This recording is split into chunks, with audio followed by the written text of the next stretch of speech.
5 minute જ લઈશ. અધિપતિ કાંતા તાતસમ બદ્ધ કાંતા ભરત અને એની અંતુમ પ્રાણદાતુ વજસ્ય સખી સુધ સુધ કાંતા તાતસમ પૂજ્ય કાંતા પિતૃશિરસી વદંતી જાહ્નવી ગુણા નમઃ સભાદ્ય સભાપતિભ્ય સભામ સરસ્વતી નવમી. હું સભાપતિ સરસ્વતીને વંદન કરું છું. આ વિદ્યા મંદિરને વંદન કરું છું. મારા માટે આ સરસ્વતીના મંદિરથી વિશેષ કોઈ મંદિર નથી.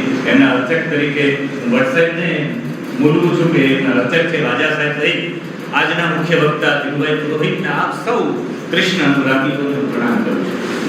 આજના આ મંગલાચરણમાં હું એક ચર્ચા ચોક્કસ કરીશ. શ્રાવણ માસ ચાલે છે. શ્રાવણે શ્રવણ શ્રેષ્ઠ. શ્રાવણ માસમાં શ્રવણ સૌથી શ્રેષ્ઠ છે.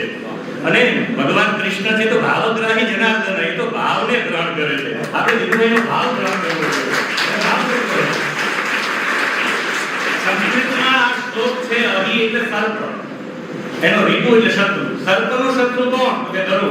એના પતિ કોણ? તો કે વિષ્ણુ. એના કાંતા એની પત્ની કોણ? તો કે લક્ષ્મીજી. એના તાત એના પિતાજી કોણ? તો કે સમુદ્ર. સમુદ્રમાંથી લક્ષ્મીજી ઉત્પન્ન થયા. સંબદ્ધ એના ઉપર બંધ બાંધનારા સમુદ્ર ઉપર કોણ? તો કે રામચંદ્રજી. એની કાંતા એની પત્ની એટલે કોણ? તો કે સીતાજી. હર એનું હરણ કરનાર કોણ? તો કે રાવણ. તનય એટલે એનો પુત્ર કોણ? તો કે મેઘનાદ. નિહંતુમ એને મારનાર કોણ? તો કે લક્ષ્મણજી. પ્રાણદાતુ લક્ષ્મણજીને પ્રાણ આપનાર કોણ? તો કે હનુમાનજી. વજસ્ય જેની ધજામાં છે એવા અર્જુન. સખી એટલે એના મિત્ર કૃષ્ણ. સૂત એના પુત્ર પ્રદ્યુમ્ન. એના સૂત એટલે અનિરુદ્ધ. સખી સુત સુત કાંતા એની પત્ની એટલે ઓખા. ઓખાના તાત પિતાજી એટલે બાનાસુર. જેની સંપૂજ્ય જેની પૂજા કરે છે એવા મહાદેવજી. એની કાંતા એટલે એની પત્ની પાર્વતીજી. અને પાર્વતીજીના પિતૃ એના પિતાજી શિરસી પતંતી. એના માથા પર પડતી ગંગા અમને સૌને પાવન કરે. અધિપતિ કાંતા તાત સંપૂજ્ય કાંતા ભરતની અંતુમ પ્રાણદાતુ વજસ્ય સખી સુત સુત કાંતા તાત સંપૂજ્ય કાંતા પિતૃશિરસી પતંતી જાહ્નવી ગુણા. મારે આ કૃષ્ણાયનની જે ચર્ચા કરી ધીરુભાઈ, એની મારે 5 મિનિટમાં મુલતવી છે. લેશ માત્ર પણ તમારો સમય નહીં લઉં, પણ હું એવા માટે મુલતવા માંગુ છું કે 3 પાત્રોની ચર્ચા છે આમાં. કોઈ મને કે આ 3 પાત્રો તમારે એક એક વાક્યમાં મુલવવા હોય તો કેમ મુલવી શકો? તો હું એટલું જ કહીશ કે ભાગવતજીનો એક શ્લોક છે, પ્રસિદ્ધ છે, નવદા ભક્તિનો શ્લોક છે. શ્રવણમ કીર્તનમ વિષ્ણુ સ્મરણમ પાદ સેવનમ અર્ચનમ વંદનમ દાસ્યમ સખ્યમ આત્મ નિવેદનમ. છેલ્લી 3 ભક્તિ લઈ લો, એટલે 3 પાત્રો એટલે આપણે પાત્ર છે. કોઈ મને કે તમે દ્રૌપદીને કયું પાત્ર આપશો? હું કહે કે દ્રૌપદીને હું સખ્યમ આપીશ. દ્રૌપદી આપણે એમ કહે કે દ્રૌપદી ને કૃષ્ણ શું મિત્ર હતા? ના, મિત્રની ચર્ચા કરવાની માંગતો. સખ્યનો મતલબ મિત્ર ન થાય. લગ્નમાં 4 ફેરા ફરીએ ત્યારે 7 વચન આપવાનું હોય વરરાજાને, અને કન્યા 7 પ્રતિજ્ઞા કરે. એમાં 7મું પગલું ભરી અને વચન આપે વરરાજા ત્યારે સખે સપ્તપદા સા મામ અનુવ્રતા ભવ. 7મા પગલે હું તને વચન આપું કે તું આજથી મારી સખી થઈ જા. એનો મતલબ તમે પિતા અને પુત્રી વચ્ચે એની મર્યાદા હોય. બધી દીકરીઓ એની મમ્મીને બધી વાત ન કરી શકે, બધા પુત્રને પિતાજીને વાત ન કરી શકે, એના ભાઈને ન વાત કરી શકે, એની પત્નીને વાત ન કરી શકે.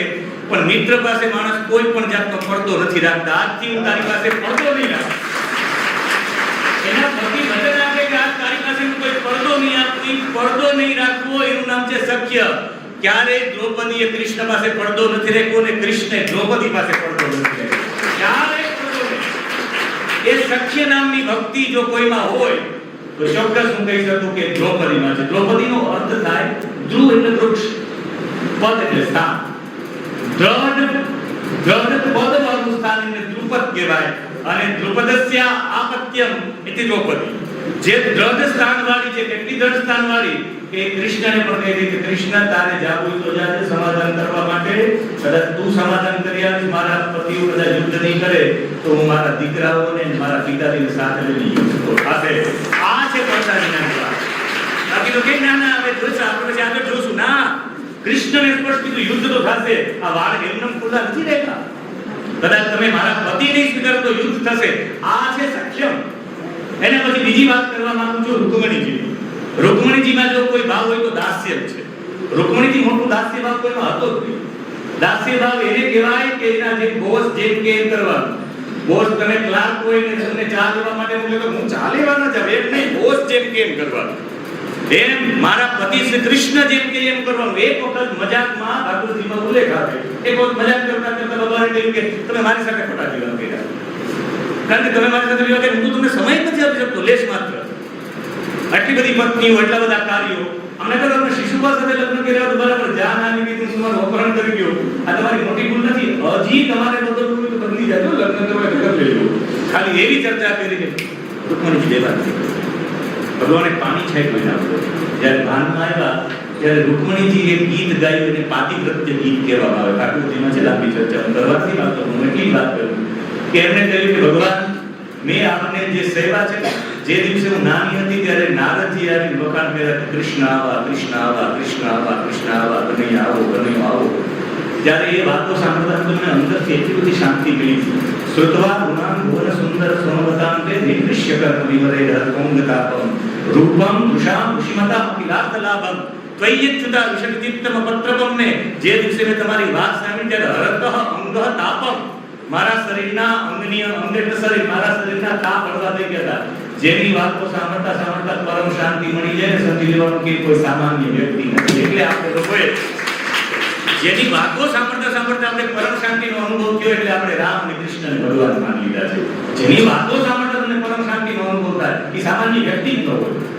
જેને પોતાના જીવનમાં દાસ્ય ભાવ રાખ્યો, કૃષ્ણની સતત સેવા કરી, કૃષ્ણને સેવા માટે કહ્યું કે ભગવાન તમારી સાથે લગ્ન કરવા માંગુ, તમે આવીને મને લઈ જાઓ. આ પ્રેમ ચિઠ્ઠી નથી, આ સમર્પણની ચિઠ્ઠી છે. કદાચ તમે 100 જન્મ સુધી નહીં આવો તો દર જન્મમાં વ્રત કરીને તમારી પ્રતીક્ષા કરી, આને દાસ્ય ભાવ કહેવાય. એકવાર મોઢા થાય મોઢા પડી જાય દાસ્ય ભાવ કહેવાય. એક દિવસ મોઢા પડે તો મોઢા બગાડે. આ તો 100 જન્મ સુધી વ્રતો કરીને હું તમારા માટે પ્રતીક્ષા કરી, આવી પ્રતીક્ષા જીવનમાં હોય ને દાસ્ય ભાવ કહેવાય. એને રૂકમણી કહેવાય. રૂકમણીનો અર્થ થાય રૂકમો વર્ણો અસ્ય યસ્ય અસ્યતિ યસ્ય ઇતિ રૂકમી. રૂકમી મને રૂકમો વર્ણો અસ્ય યસ્ય, જેનો રૂકમો વર્ણ છે, રોચતે શોભતે ઇતિ રૂકમ, જેનો અતિ શોભાયમાન વર્ણ છે એને રૂકમિણી કહેવાય. રૂકમિણીથી સુંદર કોઈ હતું જ નહીં, આટલા સુંદરના ભગણી હતા. અને એ રૂકમિણીજી દાસ ભાવથી કહે કે તમે સ્વીકારો કે ન સ્વીકારો એમ નહીં, હું 100 જન્મ સુધી રાહ જોવા માટે તૈયાર છું, એક બે દિવસ નહીં. આને દાસ્ય ભાવ કહેવાય.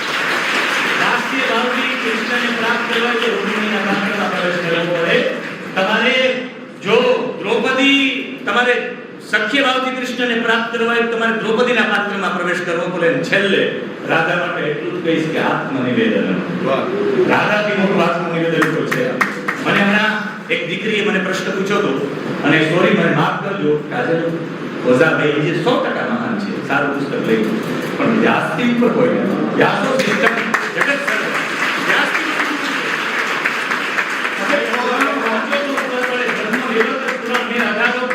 પુરાણ બે વાર વાંચ્યા, મહાભારત મેં 10 વાર વાંચ્યું.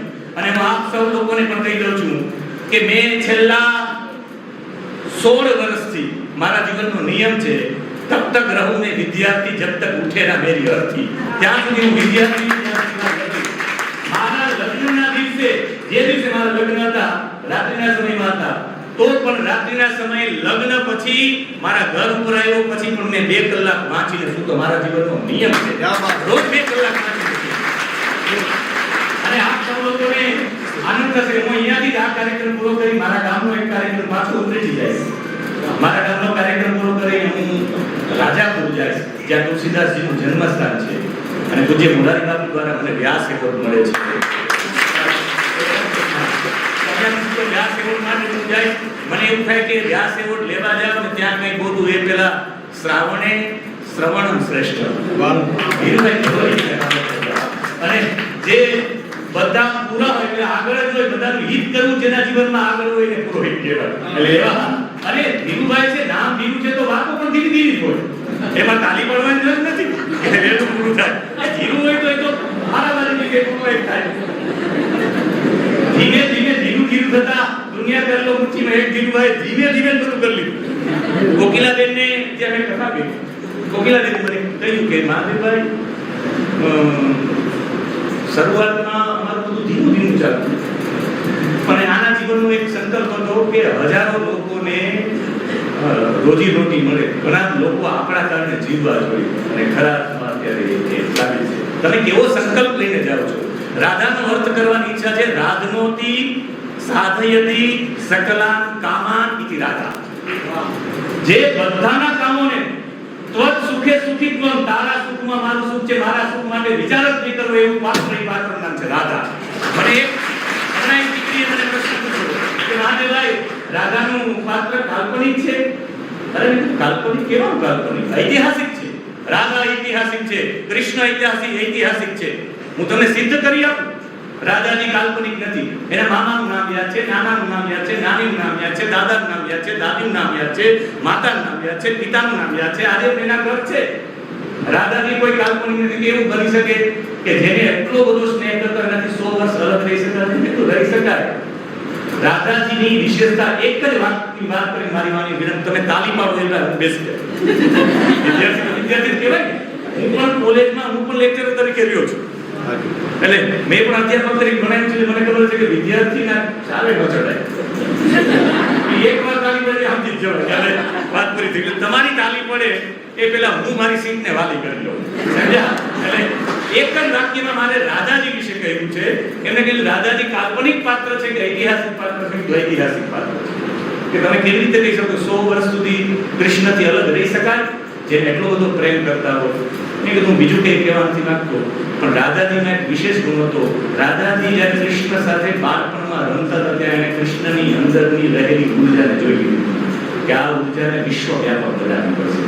અને સાચી સાધક એ જ કહેવાય જે કોઈના જીવનમાં બાધક ન બને સાચો સાધક. કે કૃષ્ણની ઉર્જા તો આખા વિશ્વને લગાડવી પડે છે. તો મારે એના એક પણ કાર્યમાં બાધારૂપ ન થવાય. કૃષ્ણ જ્યાં જતા હોય ત્યાં જાય. કૃષ્ણના એક પણ કાર્યમાં રાધા બાધા નથી. એ કેવું બની શકે? મેં કીધું અત્યારે યશોદાબેન છે એ ક્યાં આપણા પ્રધાનમંત્રીને બાધક થાય છે? જો આજના યશોદાબેન એના પતિ વિના જો સાધનામાં રહી શકતા હોય, એક પણ શબ્દ બોલ્યા વિના રહી શકતા હોય, તો આજના યશોદાબેન રહી શકે તો મારી માં રાધા પણ રહી શકે. રહી શકે. અને બીજું, જે નારાયણી સેના મોકલવામાં આવી હતી ને મહાભારતના યુદ્ધમાં, એ આભાર રાધા તરફથી નારાયણ સેના મોકલવામાં આવી. કૃષ્ણનું એક પણ કાર્ય બાધક ન થાય એના માટે કોઈ આત્મનિવેદન કર્યું તો એ પાત્ર નામ છે રાધા. રાધનોતી સાધયતી સકલાન કામાન. કૃષ્ણના દરેક કામોને સાધવા માટે જે એક પાત્ર ઉતરી એવું ને ધરતી પર એનું નામ છે રાધા. સૌને